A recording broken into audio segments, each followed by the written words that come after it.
Hello,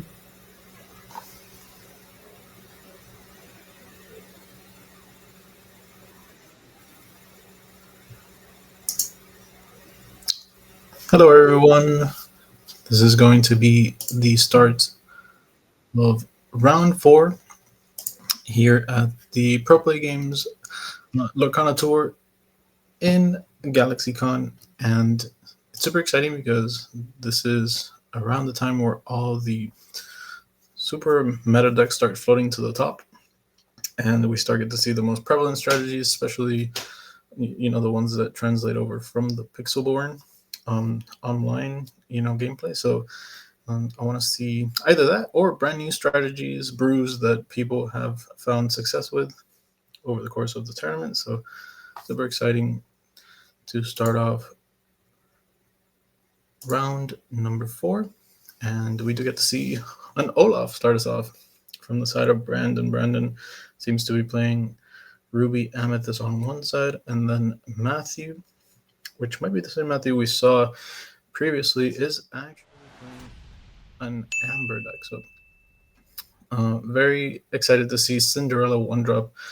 This 1-drop is actually very powerful in combinations with a lot of different cards. If Matthew's playing Amethyst, he'll be able to friends from the other side with his 1-drop, or he can be our guest. Many different options there. So it's really cool to see that as a 1-drop of choice, matching the Olaf from the other side. So I'll go ahead and reveal an aerial. So it's definitely a song-based strategy from the right-sided player.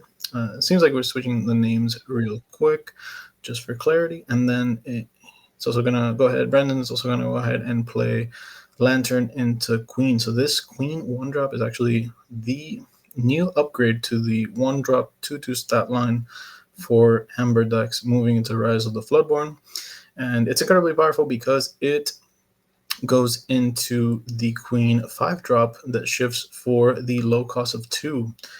It's actually 1 with the current Lantern in play, so an incredible tempo play that is available at all times once this Queen is in play. And that can go ahead and sing some very powerful songs, has good stats on the table, as well as a good combat-based effect. But for right now, we're going to see Cinderella actually fall to the Madam Nim from the side of Matthew, and then passes back the turn. So again, moving into an actual 3 ink turn, but 4 ink total available with the use of that Lantern, and has possibilities for a shifting play into a song with the Queen. So a good setup from the side of Brandon. We are actually going to get to see how Brandon wants to deal with this Madam Nim. Again, Nim, for the low cost that it has a 4/3 styling, so just good overall to deal with several different types. But instead of doing that, he actually goes and plays the singing aerial, the very powerful aerial that we all know from set 1. Goes ahead and searches a song, and this, in combination with the Queen, represents upwards of 2 different characters that can sing for up to 5 worth of songs. But for right now, he's actually going to expose the Queen to a challenge on the way back from Matthew by gaining that 1 questing power lore. And it does seem like he just wants to cash in the Queen and then force out a trade from the side of Matthew just to keep the boards as consolidated as possible. Definitely a decent choice there, especially considering if he believes that the game, he doesn't want the game to go long, getting as much lore off of each individual card as early as possible is good. So we will see if Matthew actually opts to trade the Madam with the Queen or chooses a different route in order to deal with it. And so far he's just deliberating on choices that he has. Taps 2. Could be something like a BR guest, or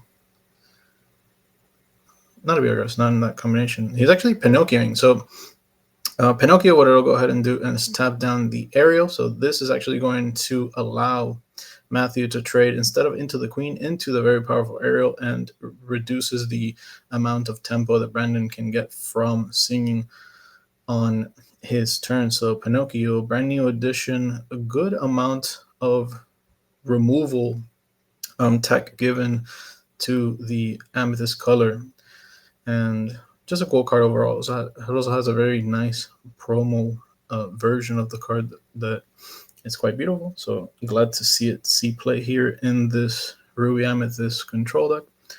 And Brandon, what does he want to do now without access to that aerial? He goes ahead and deals 2 damage to the Pinocchio and draws a card. So great value play from his side there. The song that was just played, I'm gonna look up the name of it right now, but it's incredibly powerful from Rise of the Floodborn. It allows you to remove a smaller card from the opponent's side while at the same time maintaining resources and drawing a card from it. So great card overall. And we're gonna go back to Matthew's side. He does have 4 ink moving into his 5 ink turn, and having no board against this queen, we'll see if he can deal with that with something like the likes of a Maui. And he actually does have the perfect answer in the Maui being able to trade and survive. And as oft Maui does, he just is able to deal with almost any card on the table while at the same time using his powerful 6/5 stat line to stay alive. And get to see if Brendan can use something like that Let the Storm Rage On that he played previously to play another copy, deal with the Maui and draw card. Very powerful answer there if he doesn't have access to it. Instead, he's actually going to play Big Tinkerbell, still a powerhouse in the Rise of the Floodborn format, being able to be played as early as turn 4, but in this case, just paying the full cost to get rid of the Maui great incidental value on the on play, and obviously has all those other wonderful abilities that Big Tinkerbell is known for. We'll be able to trade with something from Matthew's side in the future, as well as deal a little bit extra damage. For right now, the goat being inked. And we're going to go ahead and have the perfect answer in the form of Lady Tremaine. So for the exact same cost of 6, able to deal with the Tinkerbell completely while at the same time developing a 2 questing power threat. So Lady Tremaine, a great answer to this Tinkerbell from the other side. And we're going to get to see how much value Lady Tremaine can get in these sort of Steel Amber matchups. Steel Amber able to go wide in a lot of scenarios, but in this case, unable to have multiple cards in order to feed into the Tremaine, and the Tremaine was actually able to tag the very powerful Tinkerbell. So now smaller Tink replaces the bigger sister, and at the same time plays a second copy of it. So Tinkerbell Turbo from the side of Brandon on this turn 6 plays another ink before passing the turn, and does actually have a 1-drop to complement these Tinkerbells. A Stitch that can presumably become the Rockstar Stitch at some point in the future, but for right now, it's just the tiny Stitch and goes back to Matthew's turn. So how much threat does this board actually present to Matthew? Does Matthew want to actually just activate something like a Be Prepared, sweep up the board, and maintain full control of the field while having a little bit of card advantage over Brandon? Brandon running out of cards already, as he has not had a chance to gain a little bit more value. Did get an extra song earlier from the aerial, but that is as much card advantage as he's been able to amass. While again, Matthew just getting good value from that Tremaine previously, and now the Be Prepared tagging 3 cards exactly where Matthew wants to be at this point in time. And going ahead, Brandon developing a full board again, and then saying, okay, you used your first Be Prepared. If you don't have a second one, this go wide here will survive, and I'll be able to gain a few lore points on the way back. So we will see. We do see a Benja from the side of Brandon for no value. Normally pretty good at dealing with item cards, but Matthew did not have any available at the time, so just playing out as a 2 questing power threat, but a very balanced and good card from Rise of the Floodborn to deal with those pesky items. And the answer was Merlin Rabbit. Merlin Rabbit we've seen in every single deck across the board. If you're playing Amethyst, you're playing Merlin Rabbit. Seems to be the stand-up card for that ink from Rise of the Floodborn and goes ahead and partners it with Minnie, actually. So that is very cool to see. Minnie, one of my favorite characters, alongside Merlin as well. So how does Brandon decide to answer this small board from the side of Matthew? I can see that Brandon was able to play. Okay, so a whole new world gets played and draws 7 cards. So actually, Brandon, utilizing most of his ink during the turn, will not get the maximum value off of singing that very powerful song, A Whole New World, but does have, in fact, 2 extra ink in order to play something like a lantern.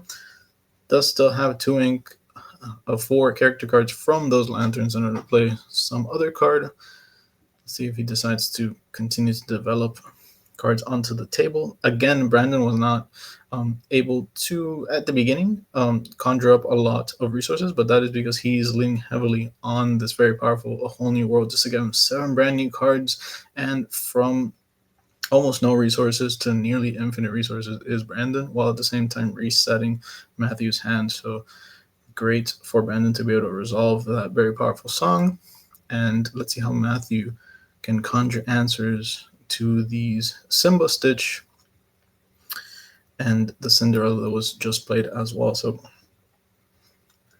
Matthew does get to have full access to his ink after drawing 7. So he is the first one that's going to play, one would presume, a very impactful card with all his resources available.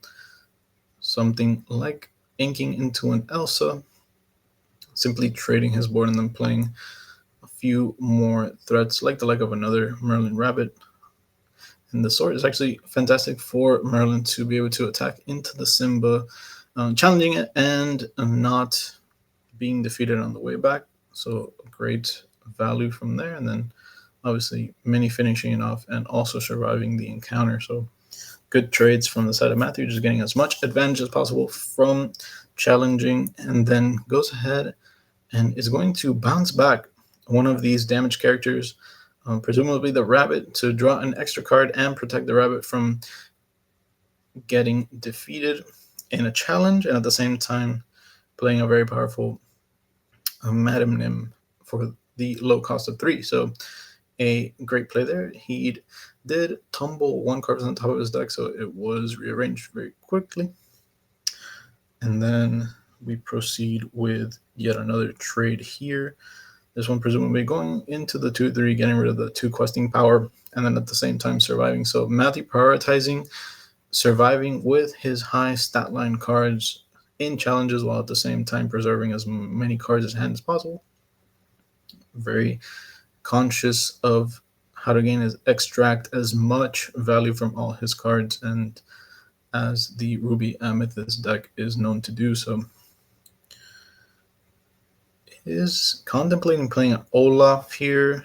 Not too devastating for Brandon to see something like an Olaf at this point in the game, but again, this might be a nod to maybe a secondary whole new world being played.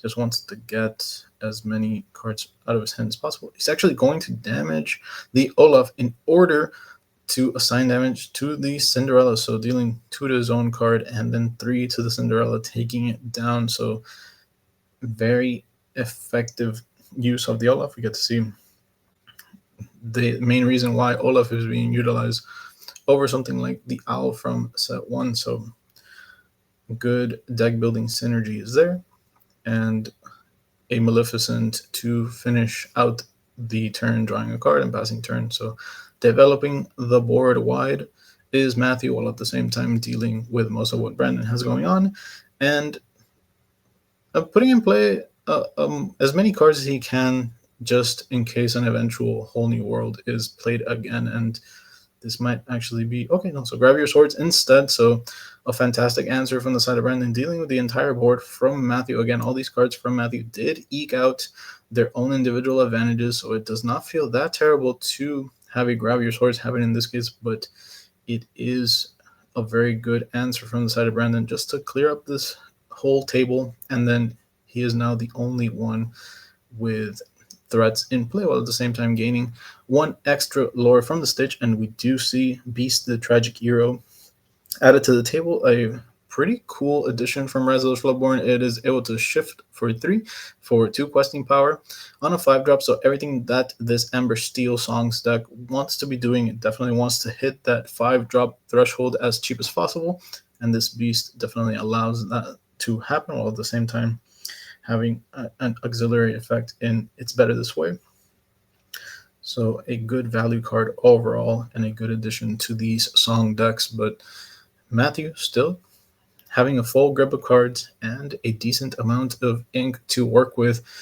I do want to see a haymaker happen from the side of Matthew. Something caught a glimpse of an Yzma there. So Yzma, again, definitely my favorite card from the new set overall. It's between Yzma and Merlin Rabbit. These two cards, incredibly powerful. Just artwork alone is fantastic on this Yzma, but at the same time, its effect incredibly powerful. Stats respectable for the cost of 6, while at the same time having that additional card draw effect and also questing for 2. So getting a little bit of all worlds there is the Yzma, and at the same time comboing it with a Merlin Rabbit. So something interesting that Matthew did here is prioritize removing as much questing power from Brandon's side of the table as possible and letting him draw a few extra resources. Seizing, a bit of tempo is Matthew at the cost of card advantage, and he did do that as opposed to doing something like tucking his own Merlin Rabbit and drawing 3 cards, because he prioritizes controlling the field against what Brandon is doing more than his own card advantage. He already has enough cards in hand to operate with, so he just wants to stabilize the game as best as he can, understanding that Brandon could actually apply a lot of pressure in a singular turn with a combination of both character cards and songs from his hand. So a good play and understanding a matchup from the side of Matthew, and Brandon is actually going to go ahead, assign 2 damage to Rabbit, and then play Tinkerbell in order to finish off the Rabbit. Rabbit is going to, again, when it enters and when it leaves, it draws a card, so good amount of value there. But getting rid of it is always good from the side of Brandon, and now he has solidified a Tinkerbell in play.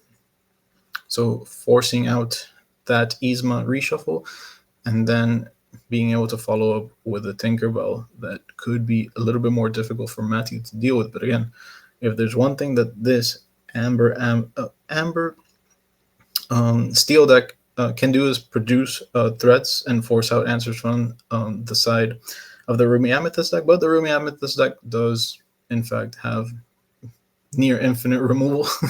So we'll get to see one of those here. Most likely going to be something like a Maleficent. Does Matthew believe that this is the right opportunity to play one of those, or does he want to take the game a little bit slower, let this Tinkerbell exist for another turn while he finds a better posturing in order to play that Maleficent later? I do see that he could also be debating which card to get rid of. Does he get rid of the Rockstar Stitch, or does he get rid of the Tinkerbell? One would believe that if he wants to deal with some amount of the card advantage that Brandon has available, he's going to target the Stitch, and he does actually do so. So Brandon going to have that very powerful Tinkerbell, but not have Stitch on the following turn. And this is good, because one way that Brandon can get back into this game in terms of card advantage is having that Stitch runner some cards into another whole new world and then resetting the game that way. So very good in terms of target selection. And again, just Matthew understanding what the game is about. He wants to take control of the game by running Brandon out of cards, forcing Brandon to have something like a top deck whole new world in order to get back into it, and at the same time wants to control the table to be able to lore freely, does Matthew. So Brandon actually has a lot of ink to work with, and this Tinkerbell not having a target for challenging right now, won't be able to use its secondary effect. Would be something very good to tag this Lady Tremaine from the side of Matthew, but instead Brandon goes ahead and plays a Beast, just solidifying his board a little bit more. And these Rapunzel's being inked the entire game. Rapunzel not very reliable in the face of Matthew's removal. Matthew more interested in single target removal than dealing damage. So a lot of these Rapunzels being inked over the course of the game. That card much better in aggressive matchups or mirror matches than this matchup in particular. So, and then we do get to see the very powerful Whole New World. This is the second one played this turn. Just Matthew, looking through the Brandon's discard pile, wants to assess how many resources Brandon has utilized, what resources could be left, and he does this in order to know what removal he wants to use at one point in time. And we're going to get to see him decide how to best deal with this tapped Tinkerbell and the untapped Beast on his turn. But again, Brandon contemplating. It's a very pivotal moment in the game because the game is not wholeheartedly out of Brandon's hand as he has a brand new grip of cards, but at the same time, the more time he gives his Ruby Amethyst opponent, the more it feels like the game runs away from him just because of the quality of haymakers that each player has. One player is, of course, playing 8 and 9 drops, while Brandon caps off at that powerful Tinkerbell. So the late game favors Matthew, but not all is lost from the side of Brandon if he can sequence his cards correctly and gain as much lore as possible over the course of the next few turns, hopefully dealing with some of the cards on Matthew's side. But again, Matthew's card is just a little bit too large for this sort of chip damage strategy that Brandon has with all the steel cards dealing damage. Not an effective way of getting rid of cards. And as I say that, Yzma actually gets dealt with perfectly. She had already been damaged previously, so is removed from the table. Good amount of control from the side of Brandon while also developing this tap symbol that will protect the Tinkerbell, hopefully. So Brandon fighting the good fight here.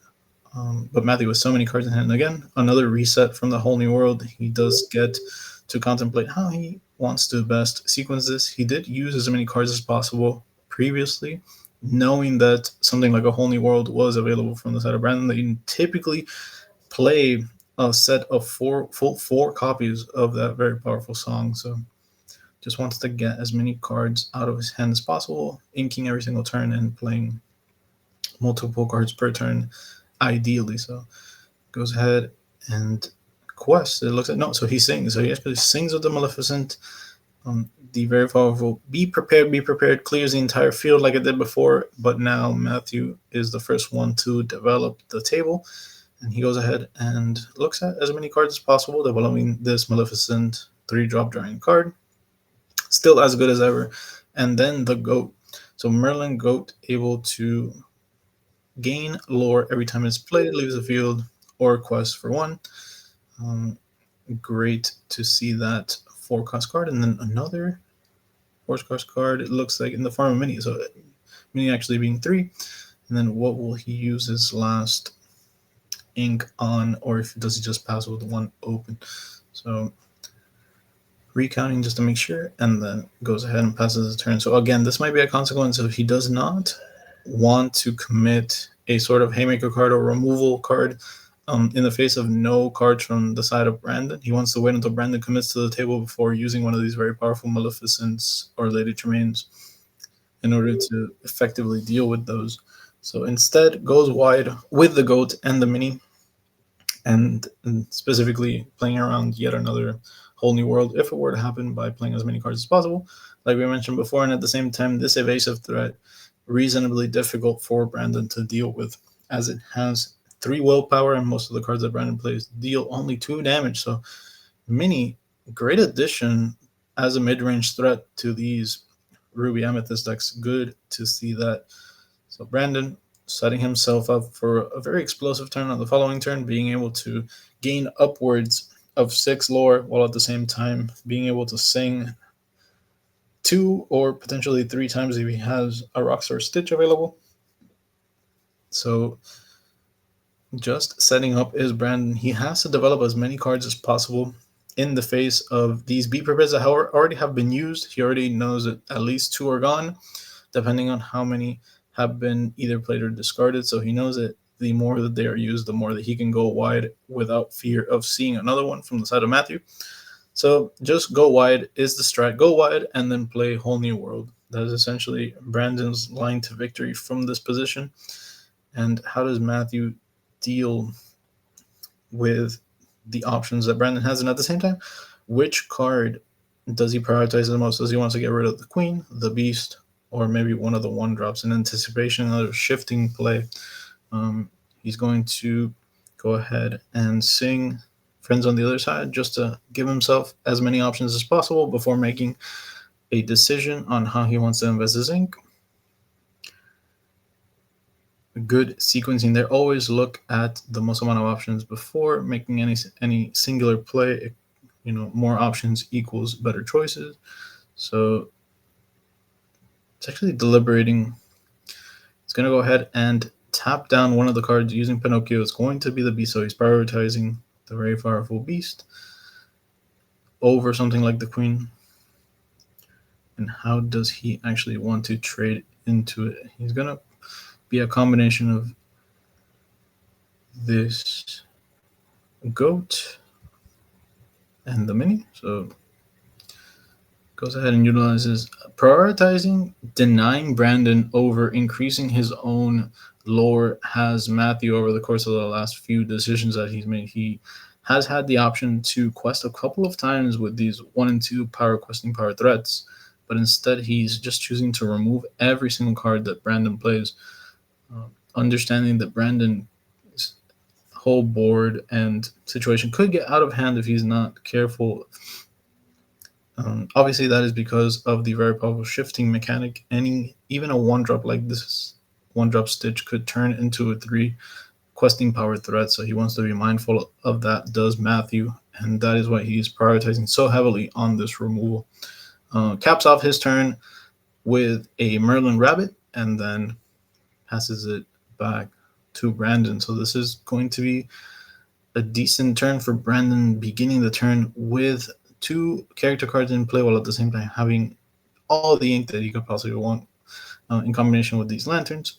So he goes ahead and for the first time actually can get a reasonable amount of value from this Rapunzel, being able to draw 2 and fully healing the queen on the other side. So nice to see that from the side of Brandon, finally getting value out of these Rapunzels that typically do not. But in this Rise of the Flutterborn metagame, there are a lot more playing to the board in terms of both card advantage and aggressive power, like in the form of this Merlin Rabbit, right? If Merlin Rabbit goes sideways, quest for 1, it is a target to be picked off, and then Rapunzel has something to heal. So definitely that is a consequence of just these very powerful Rise of the Flutterborn cards being added into the metagame.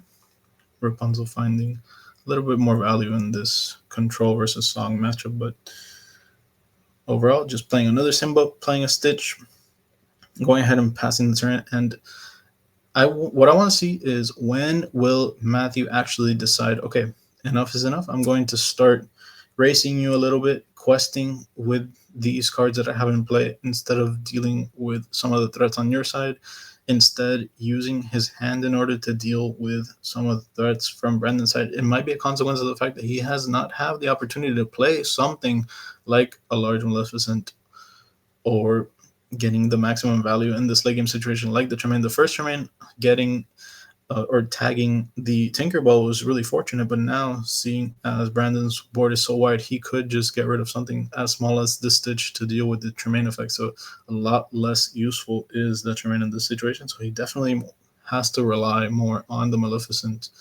Or does he have something like an Elsa Spirit of Winter? That would be one of the more fantastic cards here, as he could both tap down cards and not worry about them for the turn, while at the same time dealing with them later. So he actually opts for an Yzma. So, okay, so Yzma Rabbit combo, being able to put back the Rabbit after it has gained incidental value and then draws 3 cards out of this very powerful effect. So this time he does or is in need of more cards, believes that he does not have the options that he's looking for in hand, so he wants to do his best to dig for them. He actually does find couple of cards here, and we'll get to see if they're actually the ones he was looking for. He can still trade that Tremaine into the Simba just to alleviate some of the pressure, but still has the very powerful Queen and the Rapunzel to have to deal with. And at the same time, he has made himself a little bit more susceptible with a third whole new world from the side of Brandon. He can't really play around that right now.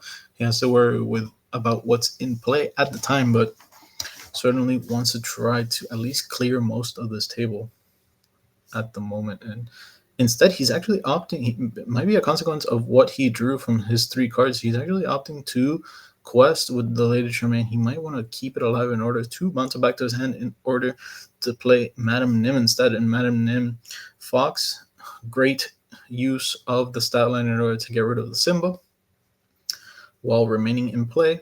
And the Tremaine can live to force Brandon to destroy a card in the future. So we will see if Matthew actually has enough time to develop something like Later Tremaine plus another card in a future turn. But for right now, he has to settle with simply playing Ink, followed by a 4-drop, maybe that goat he picked up over the course of this turn. And that will be his play. So this is good. Matthew did a little bit of both worlds here, and I do appreciate that in the sense that he went ahead and cleared as much as he could from Brandon's board. One Simba down is one Simba closer to clearing Brandon's board, while at the same time actually being able to lure for 3 this turn, getting himself a little bit closer to victory. So very good from the side of Matthew to finally sort of turn the corner here. Understand that the Brandon's board is never going to be fully cleared simply because Brandon just finds way too many cards too easily and is able to very efficiently play cards. So instead, just picking his spots to be able to say, okay, I'm going to get rid of just enough from Brandon's side while at the same time questing myself and trying to win a race that way. So did like Matthew's play there, but it does meet a grab your swords from the other side. And again, this threat efficiency from the side of Brandon, seeing it in full effect here, being able to quest for 6 this turn, moving up the dial to 12, and saying, Matthew, if you don't have an answer to this whiteboard, you will lose as early as next turn. So Matthew has to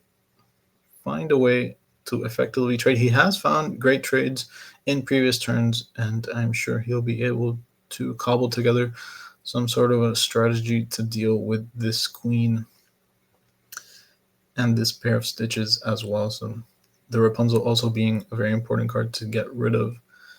Having 1/5 stat line, very pesky to get rid of this Rapunzel if it's not with a targeted removal, but Matthew has actually struggled to find some of those options here.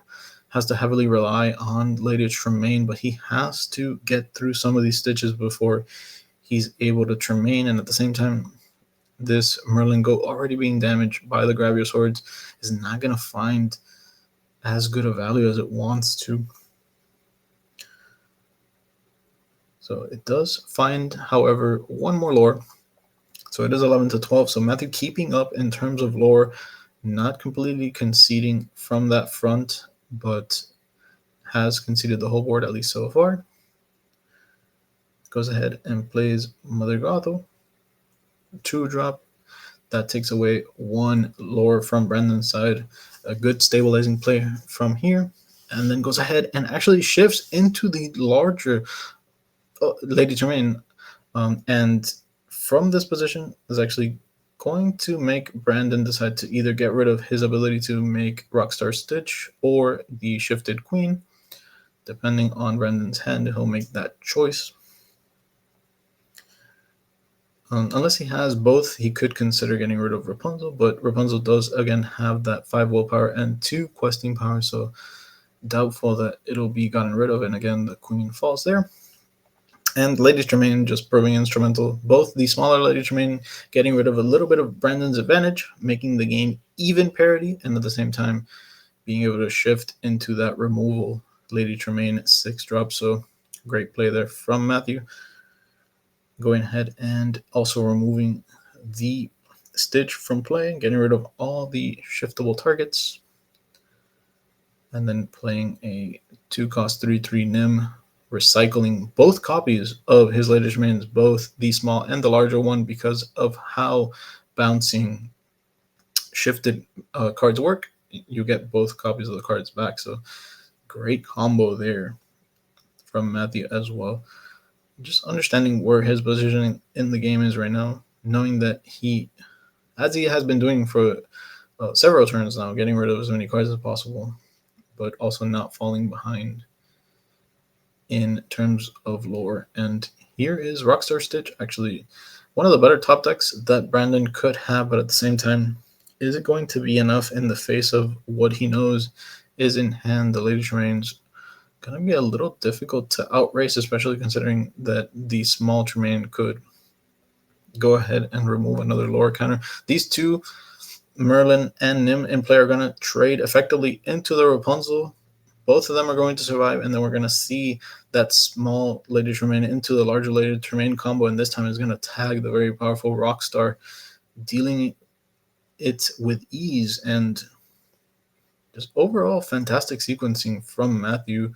He's actually not going to shift. He's going to just hard play the Tremaine, keeping both of his threats in play while at the same time still dealing with the Stitch. And now Matthew in a commanding position, solidifying his board state with a rabbit. And Brandon, tapping the top of his deck, knows that he needs a little bit of help, and he only finds a queen from the top of the deck. Nothing like a whole new world there for Brandon. Has already utilized 2 to 3 copies of the very powerful song, so not likely to find another one. Could not do so there, and all the cards go sideways for Matthew, as he now well and truly has taken full control of the game. Then once Ruby Amethyst does do this, now he finally commits a 9-drop Maleficent just to deal with that 1-drop, making sure that all avenues to victory are secured from the side of Matthew, and Brandon goes ahead and concedes. So a very dangerous mid-game Matthew had, because Brandon had found that second copy of A Whole New World, was able to solidify a decent amount of board state with different questing power threats that were just sticky enough to deal with. Having the ability to draw cards off of the Rapunzel got him back into the game momentarily, and at the same time Matthew did not have a spot to play those very powerful Maleficents, so he had to rely instead on utilizing multiple triggers from the Lady ability in order to force Brandon to get rid of his own cards. And slowly but surely he got rid of enough Stitches and enough 1-drop queens to tag that very powerful Rockstar Stitch and solidify his victory there. So definitely the name of the game for Matthew is how can he most effectively deal with the wide boards from Brandon in the situations that he doesn't have something like a Be Prepared. We did see Be Prepared there, able to be sung, dealing with everything and playing threats right after doing the Be Prepared. But when he didn't have Be Prepared, Matthew still navigated in dealing with Brandon's board quite effectively. So good mastery from the side of Matthew, and we're going to get to see if he can actually repeat the process in game 2. And from the side of Brandon, can he actually sequence a sung Whole New World in this game, in the early game, as early as turn 2, with access to Queen on turn 1 if he's able to find that combination? We did see that he Whole New Worlded in game 1, but he was never able to actually sing it effectively, at least not the first one that he played, and that might have given Matthew enough time to actually develop a lot of his cards in game 1. So we do want to see a sung Whole New World from the side of Brandon. It's going to be very pivotal toward his victory. So both players are going to finish shuffling up, and we'll get to see how optimal their opening hands are. Both players mulligan 4, if I'm not mistaken. And Matthew definitely just wants to find viable ink in the early game, and then some cards to apply pressure, like that 3-drop Maleficent gets to draw a card and also contest a little bit of the threats that Brandon has in play. And from Brandon's side, he just wants to open up Queen or Stitch, or even something like a Tinkerbell in turn 3, and then be able to sing as soon as turns 2, 3, and 4. So definitely want to see that. Also, Brandon has to be conscious of the time as well. Matthew wants to be able to stabilize as soon as possible in order to not concede this game. as 11 minutes might not be long enough for the players to finish a game three if that eventuality were to happen. So definitely Matthew wants to remain in control of this game as long as possible, while at the same time Brandon wants to turbo out. Oh, we do get to see the 1-2 into whole new world punch from the side of Brandon, and he gets to commit a 5-drop in play while at the same time forcing Matthew to lose his whole hand. And just a great time for Brandon to be able to use that. He gets to expend his ink and then shift the queen on top of his 1-drop queen, and then he gets to draw a few extra cards more than Matthew. So a great opening from the side of Brandon. And does Matthew actually get a decent rebuttal in this situation? Olaf, not having the ability to shift into anything meaningful, goes ahead and just uses it to gain one lore counter. Every single lore, obviously very meaningful in this matchup if it ever turns into a raising situation. And at the same time, Olaf will go ahead and get bounced, and a 3-3 Nim will be played. So holding down the board does this very powerful 2-drop a Mim, and it will at some point challenge the queen on the other side if it is able to. So now Brandon unable to so freely sing cards from his side. So instead he is going to go ahead and play a Cinderella. And then goes ahead and sings another whole new world. So in this scenario, again, a whole new world, honestly, just for a little bit of chip damage, does go ahead and inks a card and then plays a Cinderella. Would have been ideal to play another few 1-drops or a 2-drop before using the whole new world, but didn't have access to those. So just does the whole new world and then finds the 1-drops after, which is comparably as good. But from the side of Matthew, again, with a brand new hand, how does he analyze this situation? How can he most effectively sort through the brand new options that he has been given? And how can he deal with so many 1-drops so early on? He's going to have a decent power play here, going to assign damage to his Lady Mim and take down one of the Cinderellas and then effectively trade into the Queen like we mentioned before. So fantastic use of his resources there. But again, Brandon in complete control because of how this tempo has gone with 2 whole new worlds. He is able to untap with the Cinderella and a 1-drop queen, and it's going to become the very powerful 2-shift queen and at the same time quest for 3. So in a commanding position is Brandon, as he is forcing out a lot of resources from Matthew, while at the same time Matthew is nowhere near close to that be prepared. He might not even have access to it right now.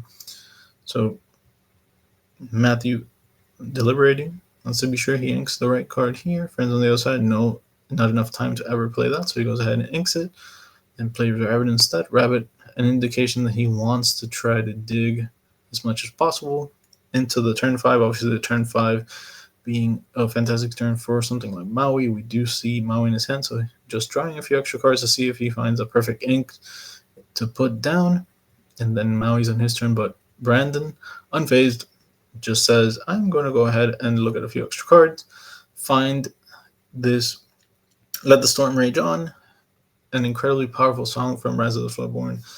A good addition to a deck that otherwise, without the use of Whole New World, struggles to find a little bit of card selection. This allows him to see a few extra cards and find those very powerful copies of Whole New World. And at the same time, they can be played for free with this 1-drop Cinderella. So the 1-drop being able to play a 3-drop song, just so much tempo from the side of Brandon. And things are getting a little bit dim for Matthew, simply because he cannot effectively deal with all of the threats in play. He's going to be able to stop the onslaught a little bit with this Maui taking down the queen, but on the other side, double Cinderella Stitch are still available, and all of these cards can be shifted into other very powerful options. But instead, it just goes ahead and plays what I believe was a Fire the Cannons, or maybe a Smash, one of those two, and then goes ahead and quests a little bit more with Cinderella Stitch, and then passes back the turn. So this game has been a consequence of being able to utilize all those songs at such a reduced rate first, the whole new worlds, to gain a little bit of incidental advantage in the beginning, a few cards here, a few cards there, and then afterwards he was able to develop his ink and then play a couple of Cinderellas, use those Storm Rages on to control the table, and now he's facing down an empty table with 5 questing power in 5 cards, and almost impossible task to deal with them this turn. Brandon will get another turn of value from these very powerful cards before something like a Be Prepared happens. And how much can he actually insulate against that Be Prepared? It might just be a consequence of, okay, I won't play any cards this turn because I know Be Prepared is one of your only outs. And then once that is out of the way, he'll actually develop some more cards, does Brandon. So right now, checking to see if ink has been applied this turn. Matthew has not inked this turn, so he's going to go ahead and presumably do that. And then move on from there. Does he actually have a 2-drop to play in this scenario? We'll see if he does momentarily. And again, Matthew knows anything he does on this turn will not effectively deal with Brandon's board. Brandon goes ahead and quests for 5. So instead, he's setting up so to give himself the highest chance of winning in a post Be Prepared world. And Brandon, understanding that he's going to get Be Prepared, he actually commits only a small threat of Tinkerbell while at the same time playing a Lantern, give himself a little bit more ink in case Be Prepared does happen. So the very forced play, going to gain 1 more lore while going out the door is this rabbit. And boom. So the 1 stabilizing card. Oh, and he actually goes ahead and concedes 2 the Be Prepared. So Brandon might understand that he's completely out of cards, and even if he were to top deck a couple of cards over the course of the next few turns, it's not going to be enough in terms of time to be able to gain those last few points, does determine Brandon. So Matthew goes ahead and achieves the victory in game 2, winning 2-0 over the Song deck. And again, his masterful use of those Lady Tremaines in game 1 in combination with this Be Prepared in game 2 seals the victory. And Brandon was able to find those very early game whole new worlds, but after those were out of the way and Brandon ran out of cards, just not enough fuel in order to deal with the post Be Prepared situation that he was facing, so he decides to concede. So great play from both players either way, and Matthew just masterful use of his removal in game 1 to achieve the victory. So we're going to go into a brief break and we'll be back with round number 5 shortly.